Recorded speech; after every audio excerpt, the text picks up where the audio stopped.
Hi guys, and welcome to my channel. Thank you so much for tuning in. Today I'm coming to you with a review on a Chanel wallet on a chain, or WOC as it's best known as. So I bought this bag probably 6 or 9 months ago, and I bought it on the pre-loved market. I just wanted to do a review off the back of my most recent video, which was the comparison with the Kmart bag versus the Chanel bag. And yeah, I just wanted to give my thoughts because I do have a couple of thoughts about this. To kickstart off, I'll give you, I guess, the specs of it. So this bag I think is a little bit over 20 centimeters across this way, and it's about 12 or so centimeters up this way. I haven't measured anything, this is just my guesstimate. And it opens up to be, I would say, about 3 to 4 centimeters across the base, but of course the interior will be different. And it is a snap button closure, and it has a long chain strap with a couple of compartments on the inside. So what does it have inside? It's got a zipper pocket up the top. It's got the card slots sewn into the bag itself, and that is with a fabric interior. There is a leather piece here which creates a pocket, so you'll see a pocket there, and that is fabric inside here, and this piece is leather. And then you've got a zipper pocket that goes across, and I found money in it just then. I didn't realize I had money inside it. Cool, hey? And then it's got a pocket at the front, and that is fabric lined, and you'll also find that you've got your cereal sticker. I don't know if you guys are going to be able to see that. Yep. You got your cereal sticker just stuck over in this. So those are the general features of this bag. Mine is in probably the most wanted combination, which is the black caviar with the gold hardware. So yeah, this bag was from 2017 according to the receipt that I got it with. I did buy it pre-loved for $2,250. I can't remember which site I bought it off, to be very honest though, which is a shame, but it came with everything. It came with the receipt, the box, the dust bag, and the authenticity card. And yeah, it was just a complete set and a really good price. This currently retails for $4,090, I think it is, or $4,100. This particular, the classic, the combination. So the lambskin is the same price, the caviar is the same price. I forgot that the back does have the Mona Lisa pocket as well. Generally speaking, I have used this, I don't know, like a handful of times, probably about 5. And I'll go through the reasons I don't like it. First of all, I don't like that the chain strap is like, it's not adjustable. The chain strap is the length that it is at, and really this bag is made for people that are super duper tall. This bag is so long, even when I have it across body, it doesn't sit, it sits probably just below my hip bone, which is too long in my opinion. I think it looks a bit funny, and yeah, like I said, you can't adjust it. The only ways that you can adjust it is if you sort of wrap it around, and I'll show you, is if you wrap it around like this and then you shorten it like that, but that makes it very short. That makes it probably better off at shoulder length, like on a shoulder bag, and that's fine. I think it would sit quite nicely, but really with a bag like this, you want to wear it crossbody. If I wear this crossbody, it will hit me like right under there, which I guess with these recent sort of style and fashion trends, it's not so bad, but it's not very comfortable if I'm wearing like a bigger jacket, or like layers or something like that. So that's one way to do it. Another way is to just fold it across on the inside. So you do have this leather piece that sews in the strap itself. So I just kind of crisscross it around like that. Snap that back, and then that makes it a little bit longer, but again, it's still not long enough as a comfortable crossbody. But you know, that does the job in shortening it. And the only other way that you can shorten it is if you decide to buy, you know, those clips that you can get. I do have some, but I didn't bring it out to show you. But those clips, you can just kind of attach together, and they'll hold it at this point, and then you can have your straps kind of sitting like that on the inside. The only thing I find with which way you choose to shorten your chain, when you go to open your bag, it's really annoying because it'll flip open. So let's just say I've got it tucked in, so I've got it crisscross around on the inside. When I've got it tucked in like that, when I go to open the bag, hello, that's what happens. It would just fall out on itself, if that makes any sense, which is kind of ridiculous. Yeah, that's probably the biggest thing I hate about this bag, is the chain length and the fact that you can't particularly shorten it, and because I guess the chain is so thin that you can't really put in those links that I just mentioned. You can't put them in without potentially damaging the leather woven through. So I don't know, that's a big thing for me, and why I don't use this bag more often. The other really big qualm that I don't like about this is the snap closure button. So on the newer ones, which is, you know, fantastic, on the new ones they have a magnetic closure, so you're not having to push down on your button to get it closed. As you can see, when I go to close it, it's quite a lot of pressure to close that up, and I feel like I will potentially flatten my quilts, and I don't want to do that. I obviously want to maintain the integrity of my bag and maintain its aesthetic and its look. Also, I don't particularly think that this ridiculous zipper pocket is really needed. Like, no one uses it. I know what the design is about, you know, how Coco Chanel put her love letters in these secret pockets, but honestly it would have been nicer if it was just completely not there, so that you don't risk indenting your bag over here, because the zipper will do that. And I know now, like, the newer designs I think have amended or fixed a lot of these flaws that I'm calling out at the moment. So this might be redundant to you, but if you are on the pre-loved market and going to look at an older bag, these are the sorts of things you need to consider.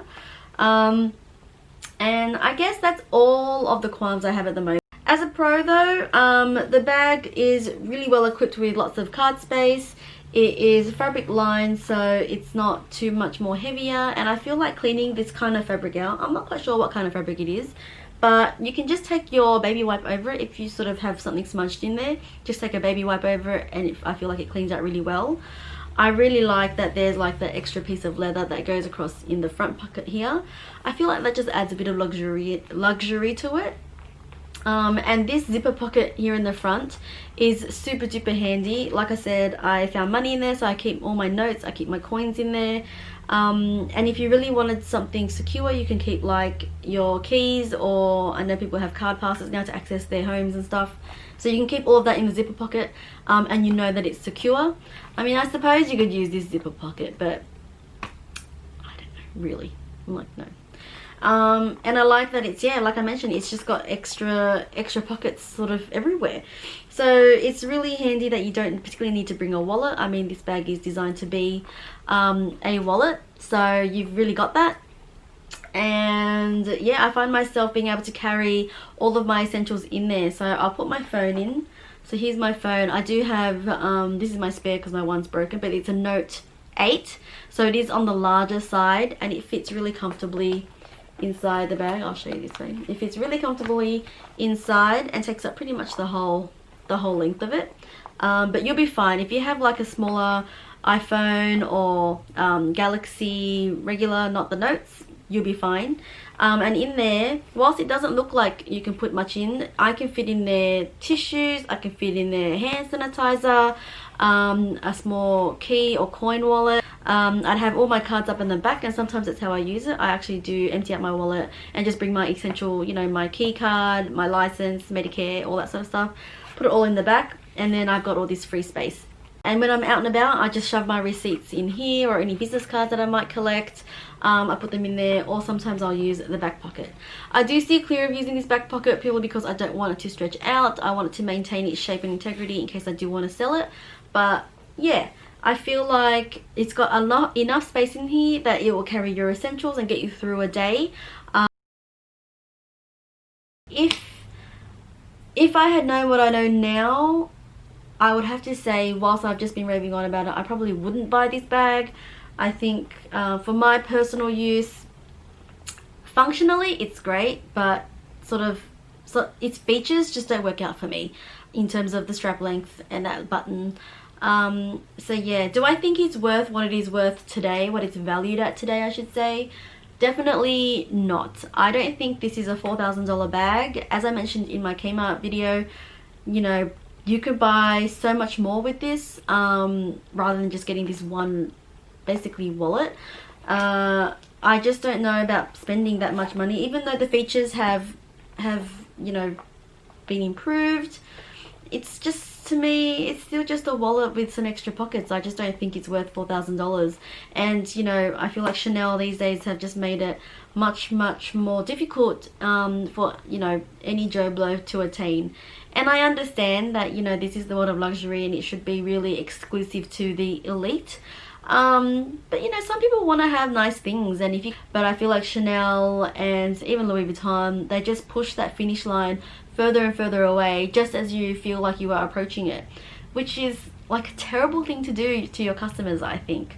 Just quickly, I do want to show you my other one. So I've got another one that I bought at the same time I bought that black and gold one, and this one is in lambskin. And it didn't come with everything. It came with the box and it came with the authenticity card, but didn't come with a dust bag, so I received it like this. And I got it in a red lambskin with the camellia quilting or embossing, I guess you can call it, and with the silver hardware. The thing I really like about this is that the CC, and that is for anything that is the camellia embossed leathers, the CCs are always a smidge bigger.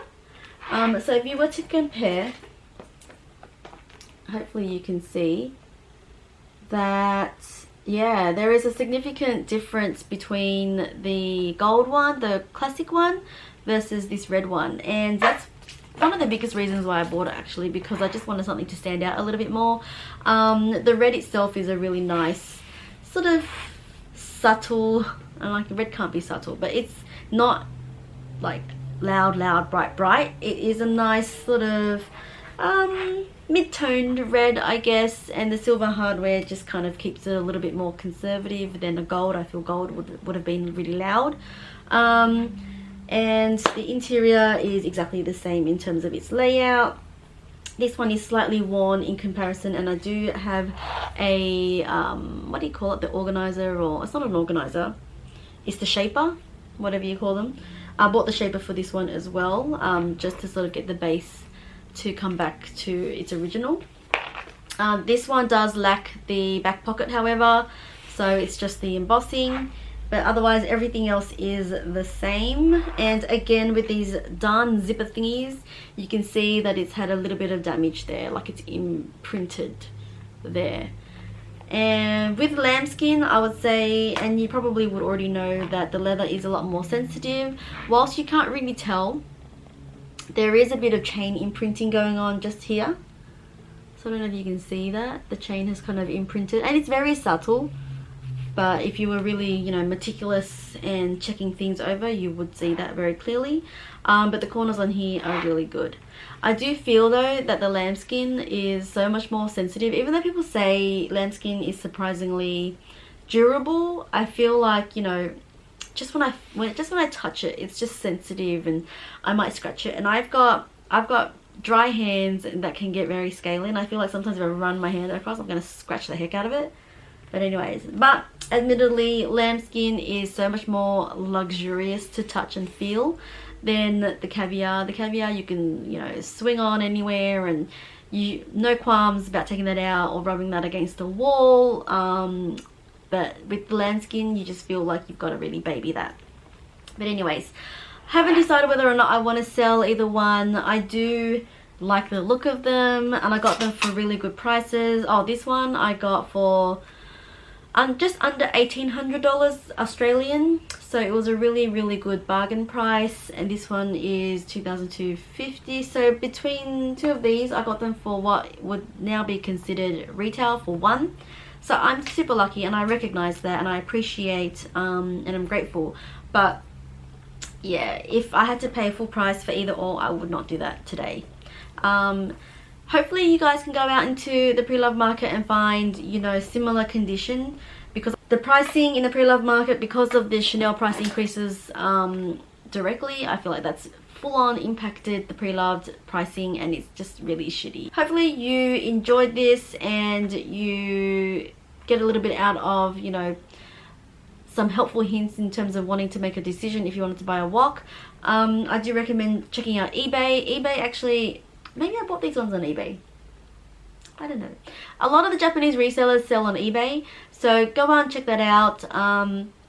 You will find some really good bargains if you look hard. And, you know, don't be afraid to ask for a discount. I know some of the Japanese sellers will just straight up say no, but some of the other Japanese sellers might take $100 off, so it's always worthwhile to ask. Be mindful now though, if you are buying anything over $1,000, that you are going to be hit with a customs charge, because they have to use like a DHL or a FedEx or a UPS. So you have to just be mindful about that. But otherwise, yeah, go on, check it out, find what you like, and hopefully you can find a really good bargain the way that I have. Thank you for tuning in. I hope you stayed with me to the end, and if you like it, give me a thumbs up. And I'm really new to YouTube, so give me some feedback as well. Really open to that. Alright, that's all I have for today, and I'll see you guys in the next one. Bye now.